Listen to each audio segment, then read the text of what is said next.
अस्सलामुअलैकुम। हेडलाइंस आप जान चुके। बुलेटिन के आगाज में बात करेंगे नवाज शरीफ, जहांगीर तरीन और दीगर की असेंबली वापसी की राह हमवार होने लगी है। इलेक्शन एक्ट तरमीमी बिल कसरत राय से कौमी असेंबली से भी मंजूर कर लिया गया है। बिल वजीर खजाना इसहाक डार ने ऐवान में पेश किया। बिल्कुल, और तरमीमी बिल पेश किया गया है। तरमीमी बिल के तहत नाअहली की मुद्दत 5 साल से ज्यादा नहीं होगी। इसके अलावा इलेक्शन कमीशन को इलेक्शन प्रोग्राम और शेड्यूल ऐलान करने का भी इख्तियार वापस मिल गया है। तो नवाज शरीफ, जहांगीर तरीन और दीगर की असेंबली वापसी की राह हमवार होने लगी है। इलेक्शन करीब है, कहीं पर वापसी की राह हमवार हो रही है तो कहीं पर मेल मुलाकातें जारी हैं। अब देखना यह कि आगे चलकर होता क्या है। आगे बढ़ते हैं, कुछ बात कर लेते हैं बजट के हवाले से। तो कौमी असेंबली ने फाइनेंस बिल 2023 की कसरत राय से मंजूरी दे दी है। फाइनेंस बिल की मंजूरी के साथ ही माली साल 2023-24 का विफाकी बजट भी मंजूर कर लिया गया और पेट्रोलियम डेवलपमेंट लेवी भी बढ़ा दी गई है। जी हाँ, पेट्रोलियम डेवलपमेंट लेवी ऑर्डिनेंस में तरमीम के बाद विफाक को 60 रुपए फी लीटर तक लेवी आयद करने का इख्तियार होगा। इस हवाले से मजीद क्या डेवलपमेंट्स हुई हैं, जानिए इस रिपोर्ट में। कौमी असम्बली ने 14,480 अरब रुपए का वफाकी बजट मंजूर कर लिया है। टैक्स वसूलियों का हदफ 9,200 से बढ़ाकर 9,415 अरब मुकर्रर कर दिया गया। पेंशन अदायगी 761 अरब से बढ़ाकर 801 अरब कर दी गई। 76 अरब की बजाय 5,390 अरब मिलेंगे। फाइनेंस बिल में मजीद तरमीम के तहत 215 अरब के नए टैक्स आयद किए गए। BISP प्रोग्राम 459 अरब की बजाय 466 अरब कर दिया गया। वफाकी तरक्याती बजट 950 अरब होगा। वजीर खजाना ने पेट्रोलियम डेवलपमेंट लेवी ऑर्डिनेंस में तरमीम पेश की, जिसे कौमी असम्बली ने कसरत राय से मंजूर कर लिया। तरमीम में पेट्रोलियम डेवलपमेंट लेवी की हद 50 रुपए फी लीटर से बढ़ाकर 60 रुपए फी लीटर कर दी गई। वफाकी हुकूमत को 60 रुपए फी लीटर तक लेवी आयद करने का इख्तियार होगा। चेयरमैन कायमा कमेटियों को 1200 सीसी तक गाड़ी इस्तेमाल करने की इजाजत होगी। इस वक्त 1300 से 1600 सीसी तक गाड़ी इस्तेमाल करने की इजाजत है। पुरानी टेक्नोलॉजी के हामिल पंखों पर 1 जनवरी से 2000 रुपए टैक्स होगा, जबकि पुराने बल्बों पर 1 जनवरी से 20% टैक्स आयद होगा। कौमी असम्बली से फाइनेंस बिल की मंजूरी के अमल के दौरान अरकान की अक्सरियत ऐवान से गायब नजर आई। ऐवान में हुकूमती बेंचेस पर 70 और अपोजिशन बेंचेस पर 2 अरकान मौजूद थे।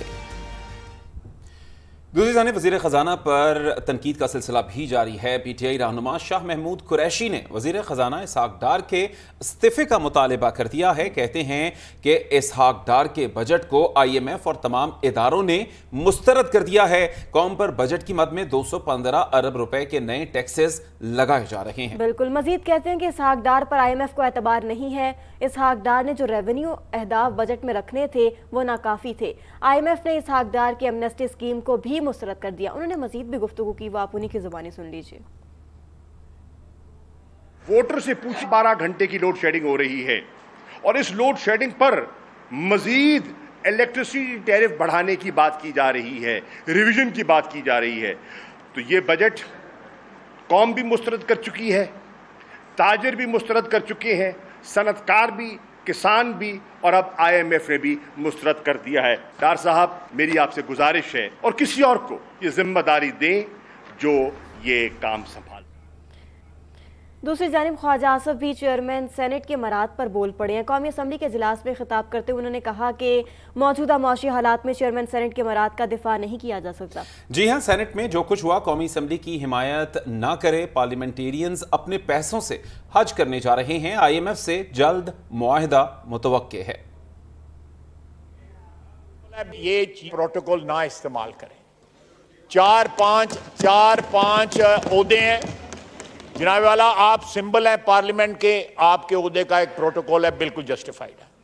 प्रेसिडेंट पाकिस्तान का है, प्राइम मिनिस्टर का है, जस्टिफाइड है।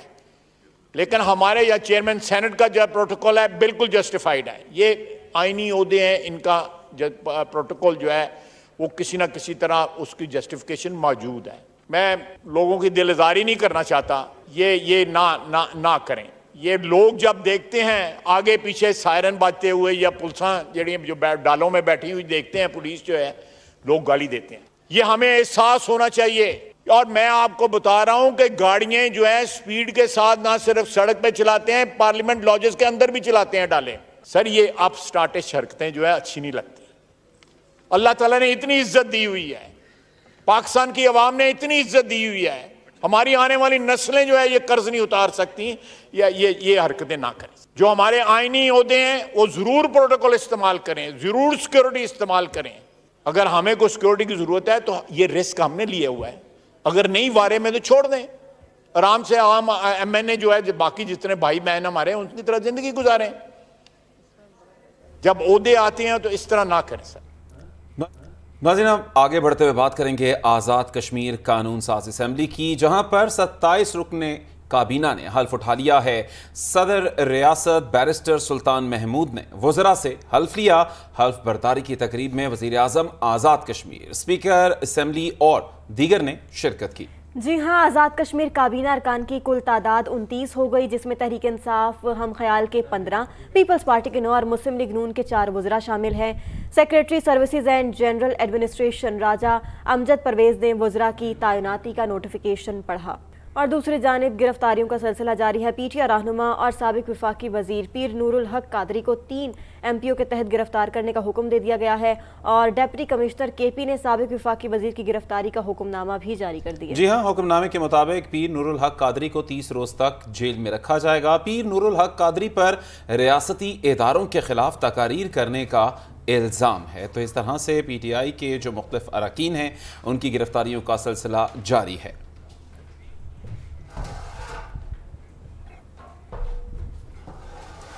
और नाज़रीन, इस वक्त बिजली बहरान का सिलसिला जारी है और बिजली का शॉर्टफॉल 6598 मेगावाट तक पहुंचने के बायस मुल्क भर में बिजली की लोड शेडिंग का दौरानिया 8 से 10 घंटे तक हो गया है।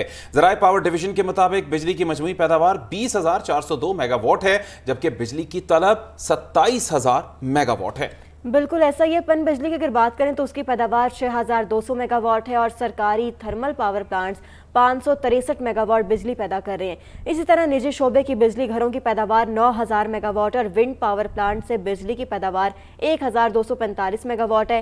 सोलर बिजली घरों की पैदावार 100 मेगावाट और न्यूक्लियर पावर प्लांट्स की पैदावार 3,164 मेगावाट है, जबकि बिगास से 130 मेगावाट बिजली पैदा की जा रही है।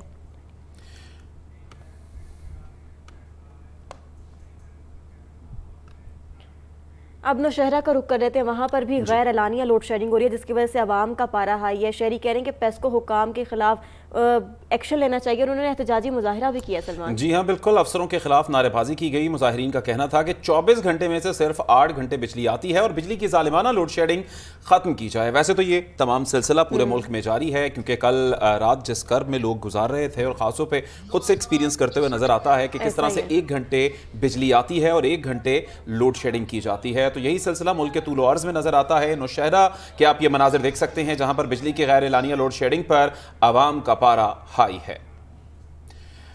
मुल्क भर की तरह सूबाई दारुल हुकूमत लाहौर में अचानक हीट वेव ने लेस्को की कारकर्दगी का पोल खोल कर रख दिया है। ईद पर भी सार्फिन को लोड मैनेजमेंट की आड़ में लोड शेडिंग का सामना करना पड़ेगा। बिल्कुल ऐसा ही है। ना गर्मी में कमी आ रही है और ना ही बिजली कम जो है वो हो रही है। जी, इससे पहले हमेशा से यही होता था कि जब ईद कुर्बान आती थी या कोई एक बड़ा दिन आता तो उस पर कह दिया जाता था कि लोड शेडिंग नहीं होगी, लेकिन इस दफा ये खुशखबरी आवाम के लिए नहीं है। और इसी हवाले से मजीद बता रहे हैं लाहौर से चौधरी अशरफ। लाहौर में बिजली की बार बार लोड शेडिंग ने अवाम के साथ साथ लेस्को हुकाम की भी नींदें उड़ा दी।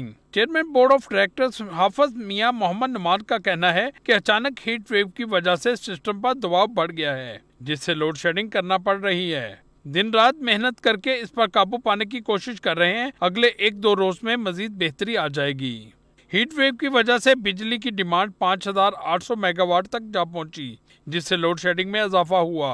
हाफिज नुमान का दावा है कि कहीं गैर एलानिया लोड शेडिंग नहीं हो रही। 4 कैटेगरीज जो डिफाइंड हैं मिनिस्ट्री ऑफ पावर की तरफ से, गवर्नमेंट ऑफ पाकिस्तान की तरफ से, उन कैटेगरीज वाइज जो है वो एक लोड शेडिंग की गई है और कोशिश की गई है कि कोई अनअनाउंस्ड लोड शेडिंग ना हो और कहीं पर भी गैर एलानिया लोड शेडिंग नहीं हुई। 5 रोज में लाहौर में 200 के करीब ट्रांसफार्मर अपग्रेड और तब्दील किए गए हैं। प्राइवेट हाउसिंग स्कीमों से बड़ी तादाद में शिकायत आई हैं, जिसकी जिम्मेदारी हाउसिंग कॉलोनी के मालकान पर आयद होती है। चेयरमैन बोर्ड ऑफ डायरेक्टर हाफिज मियां नुमान का कहना है ईद पर लोड शेडिंग नहीं होगी, ताहम लोड मैनेजमेंट जरूर की जाएगी। कैमरामैन मोहम्मद अली के साथ चौधरी अशरफ, PNN लाहौर। तो नाज़रीन, अब कुछ बात करेंगे मौसम की। तो वैसे तो जो लेस्को या वापडा की जानिब से जो सूरत हाल हमें नज़र आती है वो तो शायद कोई रिलीफ ना दें, लेकिन मौसम की जानिब से कुछ रिलीफ की उम्मीद है। वैसे तो आज मुल्क के बेशतर मैदानी इलाकों में मौसम गर्म और मरतूब रहा है, ताहम बालाई वस्ती पंजाब, इस्लामाबाद, पोटोहार, खैबर पख्तूनख्वा, शिमाल मशरकी बलूचिस्तान और गिलगित में तेज़ हवाओं, आंधी और गरज चमक के साथ बारिश का इम्कान है। तो ये कुदरत की तरफ से एक रिलीफ पैकेज है और बड़ा तोहफा मिला ईद पे शहरियों के लिए। इस हवाले से मजीद भी हमारे पास कुछ डिटेल्स हैं, वो जानने के लिए आपको ये रिपोर्ट देखनी पड़ेगी। सूरज आग बरसाने लगा, दर्जा हरारत मजीद बढ़ने लगा। लाहौर में ज्यादा से ज्यादा दर्जा हरारत 42 डिग्री सेंटीग्रेड रिकॉर्ड किया गया। फैसलाबाद में पारा 43 रहा। मुल्तान में गर्मी की शिद्दत 41 डिग्री सेंटीग्रेड पाई गई। भावलपुर में 42, सरगोदा में 44, कराची 36, हैदराबाद 39, सखर में दर्जा हरारत 43 डिग्री सेंटीग्रेड रिकॉर्ड किया गया। बलूचिस्तान के शहर नौकंडी में 48, कोयटा में 41 तक दर्जा हरारत। महकमा मौसमियात ने पेशगोई की है कि लाहौर, शेखुपुरा, गुजरावाला, रावलपिंडी, चकवाल, जहलम, मरी में गरज चमक के साथ बारिश का इम्कान है, जबकि मुल्तान, भावलपुर, साहिवाल, डीजी खान, भक्कर में गर्द आलूद हवाएं चलेंगी। इस्लामाबाद में रात के वक्त बारिश का इम्कान है। कश्मीर में भी चंद मकामात पर बारिश मुतवक्की है। महकमा मौसमियात के मुताबिक इस दौरान मुसाफिरों और सयाहों को किसी भी नामुश्तवार सूरत हाल से बचने के लिए मोहतात रहने की हिदायत। आगे बढ़ते बात करेंगे यूनान कश्ती हादसे को लेकर। FIA इस्लामाबाद जोन का इंसानी स्मगलर्स के खिलाफ क्रैकडाउन जारी है। FIA anti human trafficking circle Rawalpindi ने यूनान कश्ती हादसे में 5 मुकदमा दर्ज कर लिए। तर्जुमान FIA के मुताबिक मुख्तलिफ कार्रवाइयों में 6 इंसानी स्मगलर्स को गिरफ्तार किया गया है। मुलजिमों को कल रसीदा, झंग और पेशावर से गिरफ्तार किया गया। अब गिरफ्तार मुलजिमों में तनवीर अहमद, मोहम्मद यूसुफ, जुनेद महमूद और मोहम्मद इस्लाम, हैदर अली और दारान खान शामिल हैं। तो यूनान कश्ती हादसे को लेकर FIA इस्लामाबाद जोन का इंसानी स्मगलर्स के खिलाफ क्रैकडाउन जारी है।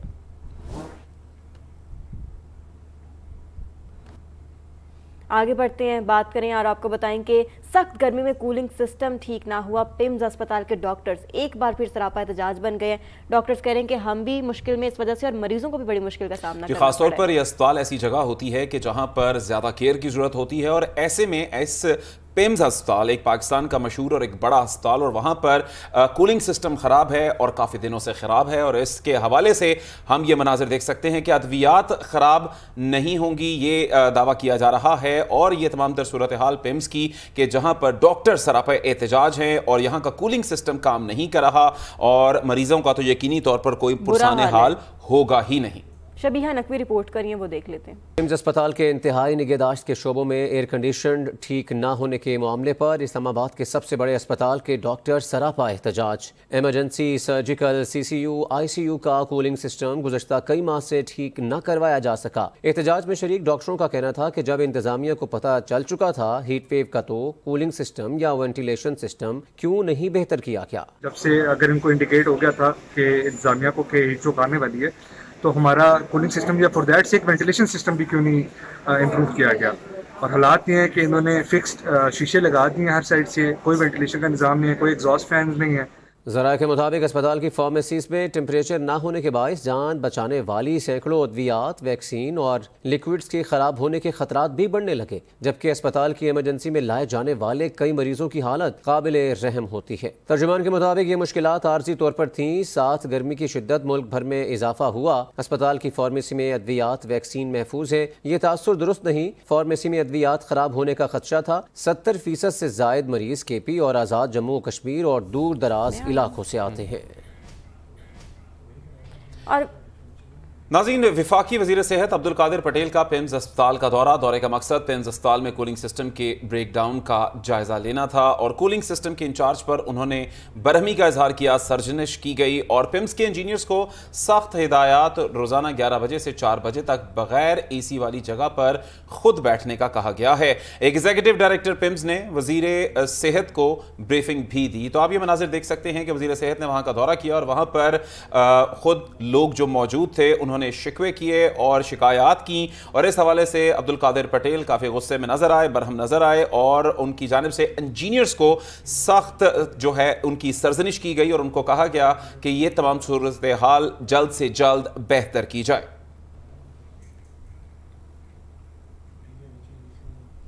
इसी हवाले से एक और खबर ये कि इस्लामाबाद के पिम्स अस्पताल में हीट स्ट्रोक के बायस कोई अमवात रिपोर्ट नहीं हुई है। तर्जुमान एग्जीक्यूटिव डायरेक्टर डॉक्टर मुबशर का कहना है कि पिम्स में हीट स्ट्रोक के बायस अमवात होने का तासुर दुरुस्त नहीं है। जी हाँ, पिम्स में ज़िला इंतजामिया की जानिब से 4 वफात पा जाने वाले अफराद लाए गए थे। ये खदशा है कि वफात पा जाने वाले अफराद हीट स्ट्रोक का शिकार थे। पिम्स इंतजामिया मरीजों को सेहत की हर मुमकिन सहूलत फराहम करने के लिए कोशां है। तो ये तमाम तर सूरत हाल के जहाँ पर इस वक्त वहाँ का कूलिंग सिस्टम काम नहीं कर रहा और वहाँ पर 4 वफात पा जाने वाले अफराद लाए गए थे और ये खदशा है कि वफात पा जाने वाले अफराद हीट स्ट्रोक का शिकार थे।